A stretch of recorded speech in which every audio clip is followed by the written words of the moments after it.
Hey guys, it's Legend Akage. Today I wanted to read the Destiny 2021 update, The Road to the Witch Queen. This just came out, and something I want to do is kind of work on how I'm talking and everything, so I figured this would be a good way to get Destiny news out, kind of get my opinions on it, at the same time as just me reading from Bungie. So, hey Guardians. As you know, I didn't work on Destiny before it shipped in 2014. I started out as a Guardian. I got hooked on running the Vault of Glass, trying to get my truth to drop in the Nightfall, and yes, sometimes trolling my fire team with inopportune Ward of Dawn placements, as you should.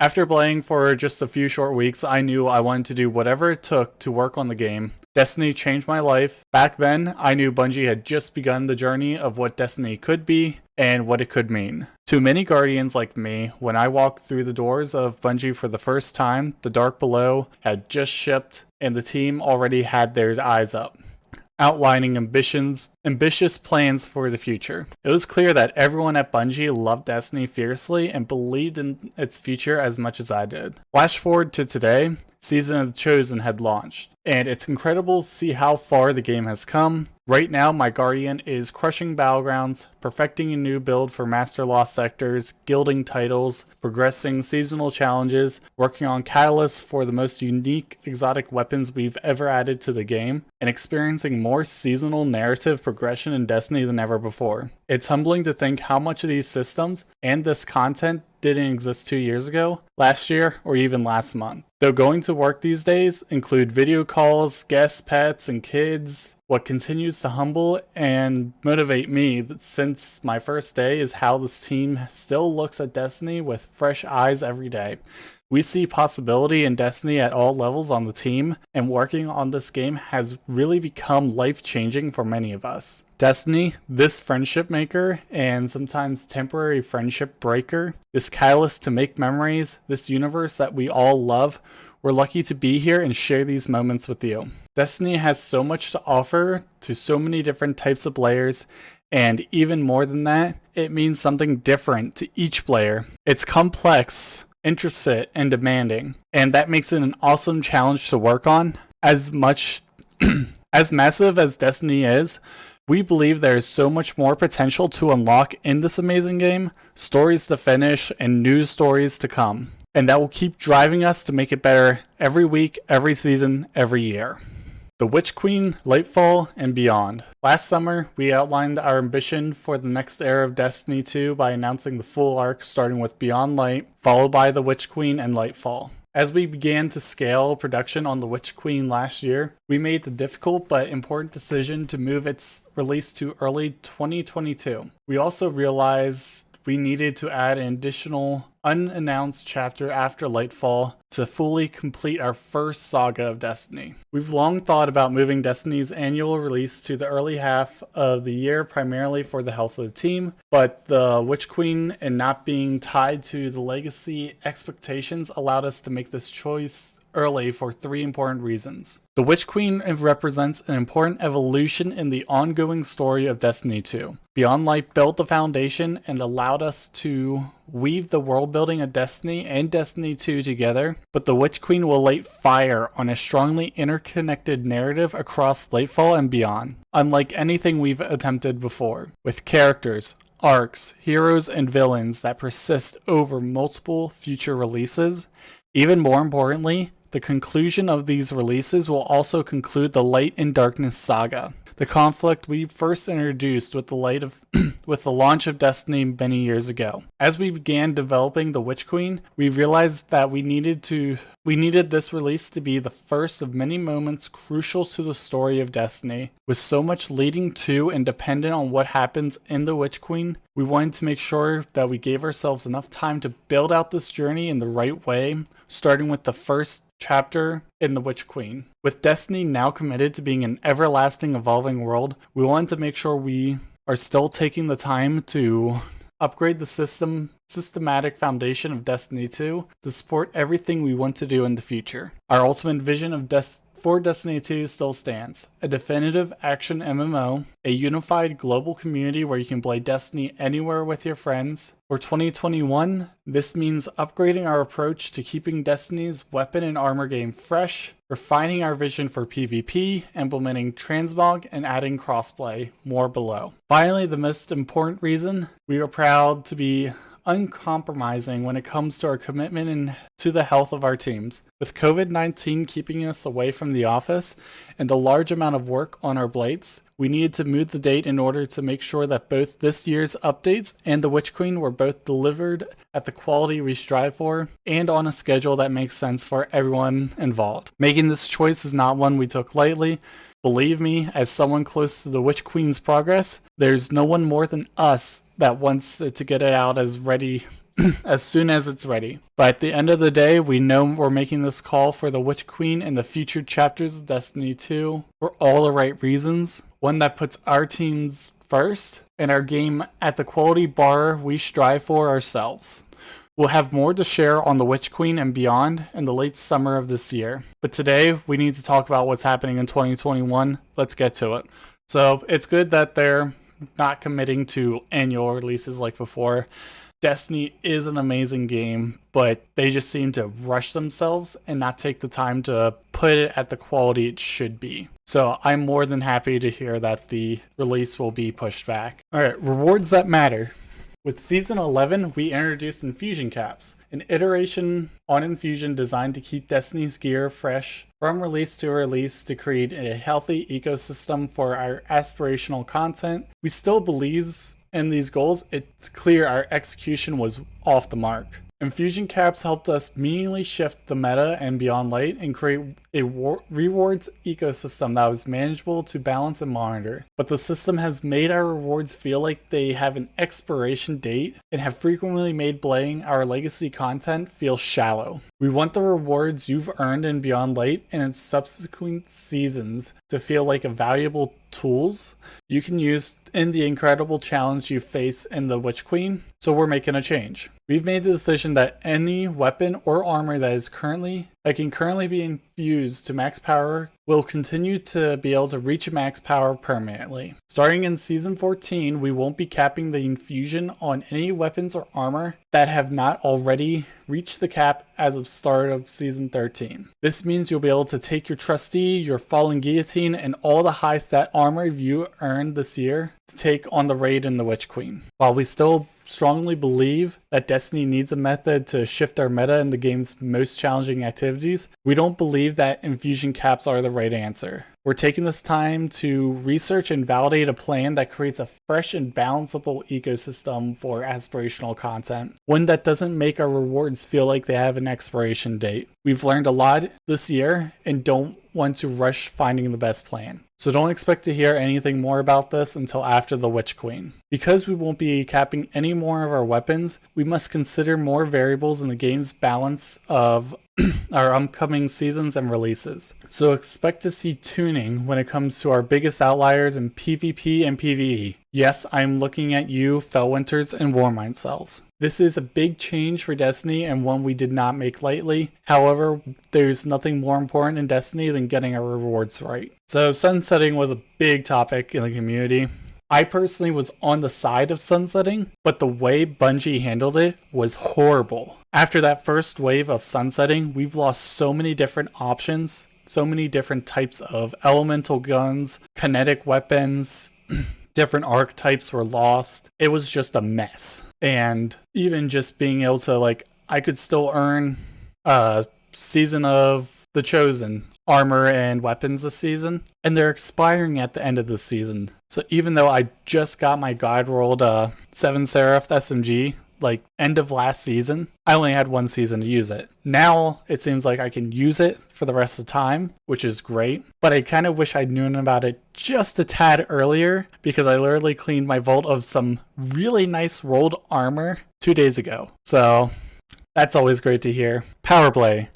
Now that we've talked about rewards, let's talk about power. Last year, we started a paradigm where we raised the overall power cap by 50 each season. While this helped ensure that infusion caps shifted the meta, it also made each season feel like a significant reset to the power you've accumulated. To combat this, we're experimenting with a new power level cap. Starting in season 14, we will only be raising the power cap by 10 for each non-expansion season. This means if you reach the maximum power in season 13, when the next season rolls around, you will be directly in the 10-point pinnacle band of the power pursuit. This power increase should feel familiar to anyone who played Season of Dawn last year, and we're excited to see how this progression feels alongside our new systems. We believe this change will make it even easier to pick up and enjoy Destiny each season, and while still allow us to have a deep RPG power pursuit when we launch the Witch Queen. So power has been terrible in Destiny. Power literally means nothing in the game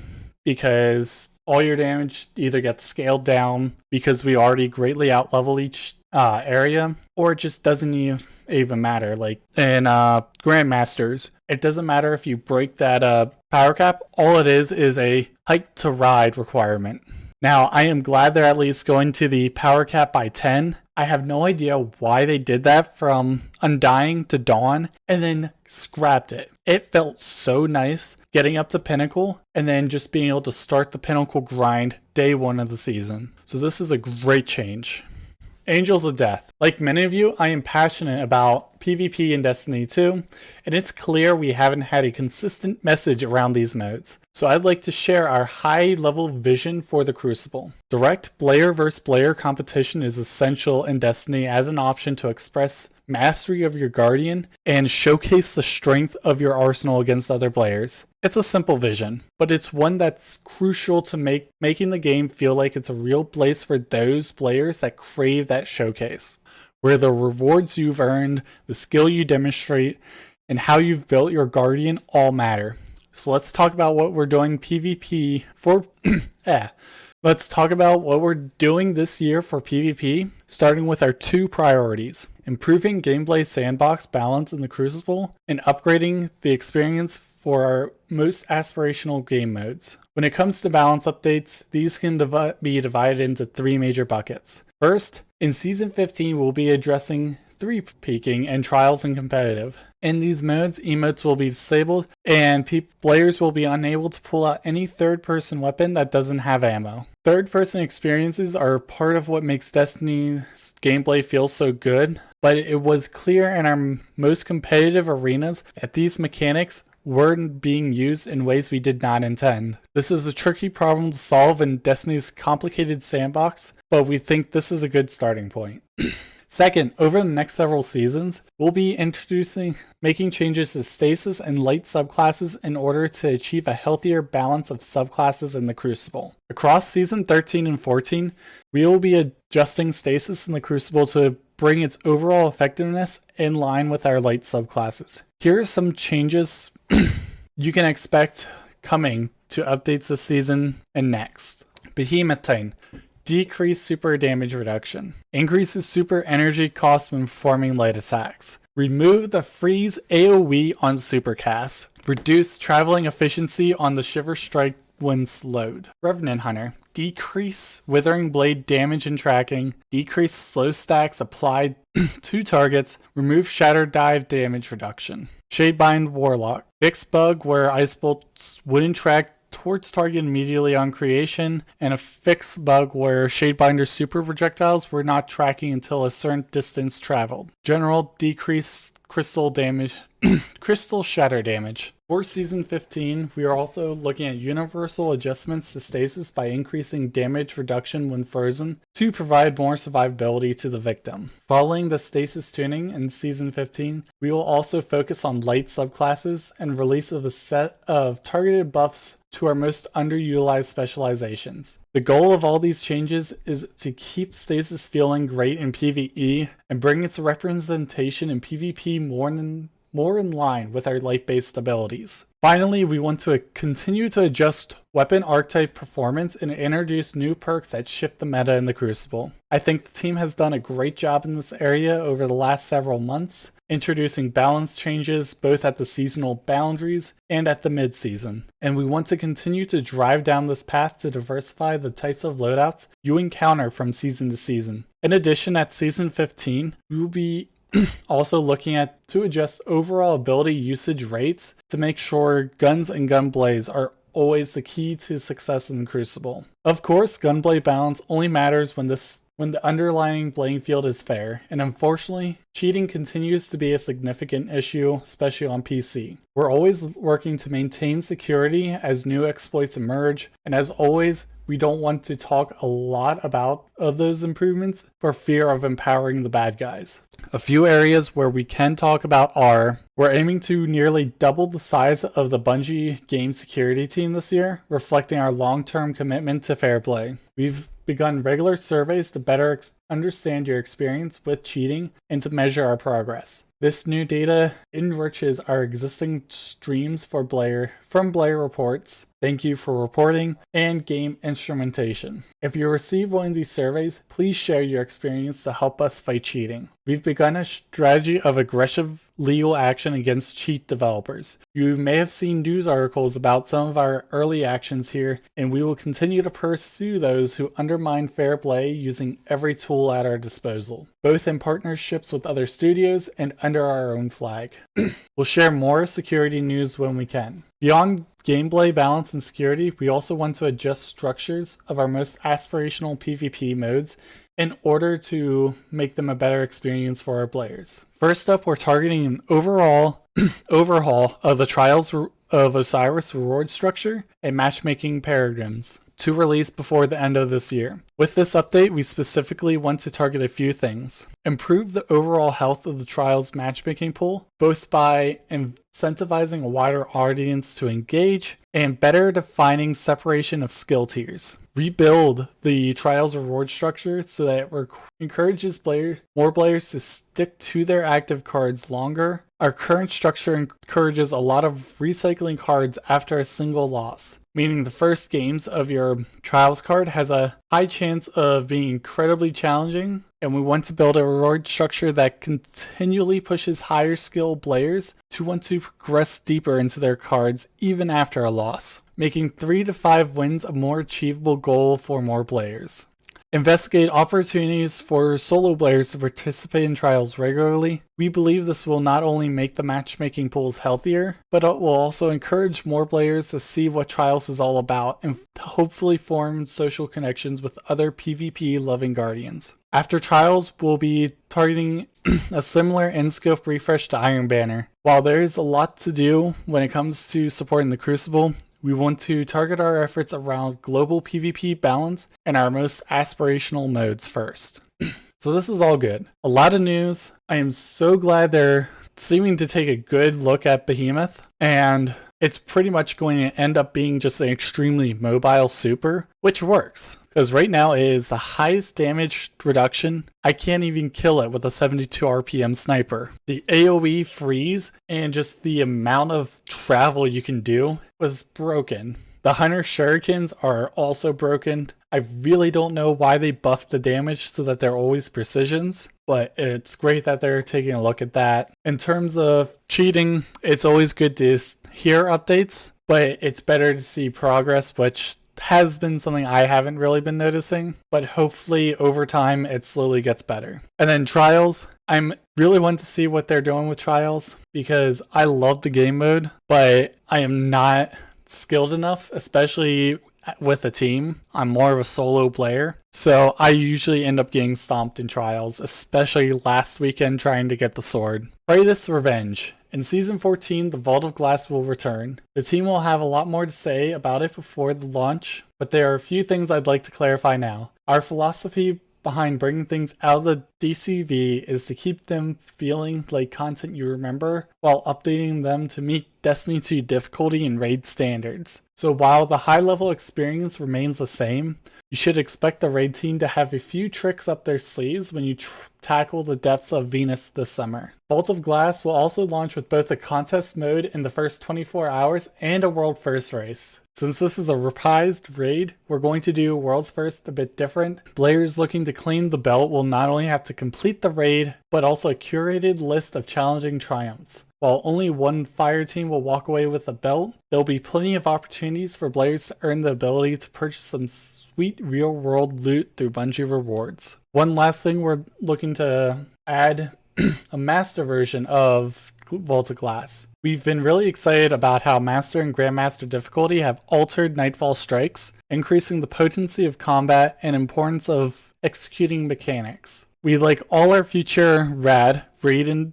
dungeon content to offer master difficulty versions, where players can earn adept raid and dungeon gear, and while we aren't able to commit to a Season 14 timeframe for Master Vault of Glass, we do want to take the time to develop a sustainable structure that allows us to ship these closer together in future releases. So that's great.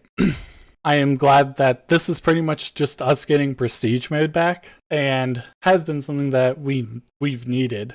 Raids have been really easy. I have not felt threatened in a raid in a while. Even on day one, Deepstone Crypt, Atrax was the only difficult encounter just because of the DPS check, not because I was threatened by ads. Getting reacquainted with Adeline. In Season 14, Ada 1 is returning to the tower, and with her comes the ability for players to take any armor they have in their collections and turn it into a universal ornament. In Destiny Call, we will call this Transmog System Armor Synthesis. Every season, Ada will offer players a set of bounties that highlight various activity types. Players can complete these quests and receive the materials they need to power up Ada's Loom, which can turn any piece of armor in your collection into a permanent universal ornament. Players short on time will also be able to purchase synthesis tokens for silver. Once you've acquired some new universal ornaments, you'll want to head over to the new appearance screen in the character menu, where you can manage the ornaments on all your gear in one place. You will also find that you can apply shaders here individually or on all pieces of your equipped gear in one click. Give me a second here. Our clan leader desperately wanted that. To make it even easier to try out a bunch of new looks in Season 14, we've also changed shaders to be permanent unlocks, meaning you no longer will need to hold on to the stacks of shaders in your inventory. At the beginning of Season 14, we'll be introducing a starting supply of synthesis materials as a reward for completing the seasonal onboarding quest. We know many of you have been looking forward to synthesis for a long time and want to front load your ability to create some of the looks you've been looking forward to showing off. This is amazing. Now, I'm hoping the bounties aren't too grindy, but overall, this looks great. And I can't wait to be able to play around with it, because fashion is the true endgame. Ooh, this is long. Combined Fire. We still got a few things to cover, but I wanted to make sure we didn't end without taking the time to recognize how incredible the team here is at Bungie. It's enormously difficult to make a game like this from home, but the team comes at it every day with unmatched enthusiasm and talent. One of those reasons is why is that our team is full of guardians, conquerors, lighthouse frequent flyers, lore masters, and people that just love to get into a strike or two with their family. All the work they do is because they believe that Destiny 2 can be the definitive action MMO on consoles and PC for years to come. So without spoiling our plans for the Witch Queen and beyond, let's talk about a few more things the team is working on this year. Crossplay is coming to the masses in Season 15. We'll be doing some internal rollouts and alpha tests in Season 14 to prepare for the widespread launch this fall. With crossplay, you'll be able to play with all your friends no matter what platform you call home. And we won't be matching console and PC players together in a Crucible unless PC players specifically invite their console game friends to play with them in the PC Crucible loot. Pools. Some of you may have noticed that Ikora Rey has not been nearly as present in Destiny 2. We've missed her well, and not only will you see Ikora again in Season 14, she will be playing a pivotal role in the Witch Queen. In Beyond Light, we've introduced Stasis subclasses. Like Solar Arc and Void, Stasis will continue to evolve into a fully supported damage type. In Season 15, we'll introduce our first round of legendary Stasis energy and power weapons. There'll be a lot more info here as we get closer to the fall. More recently in Season 13, we've rolled out the phase 1 of our new gilded title system, where players can gild ritual titles like Conqueror, Unbroken, Dredged, and Flawless each season. In Season 14, phase 2 of gilding titles were rolled out. When a player gilds a title, it'll also display how many times that title has been gilded in the past. I can't overstate how excited I am for what the team has planned this year and beyond. What we're doing this year is multiplying our potential for years to come. And while I promise not to spoil any of the things we will reveal for the Witch Queen later this year, I feel like I owe you a little treat for sticking with me after all this text. So here's an early concept at one of the wild armor sets you'll be able to earn in our next annual release. Thanks for reading. Joey Gorth Blackburn, Assistant Game Director, Destiny 2. Thanks to anyone that stuck through me reading that. I definitely need to start reading more and have water near me while I'm doing these because probably hear it in my voice. Anyways, I love the transparency here of kind of stuff they're working on, but Bungie has always been great at hyping things up, and now we need to see them deliver. So thanks for watching, and I'll see you guys next time.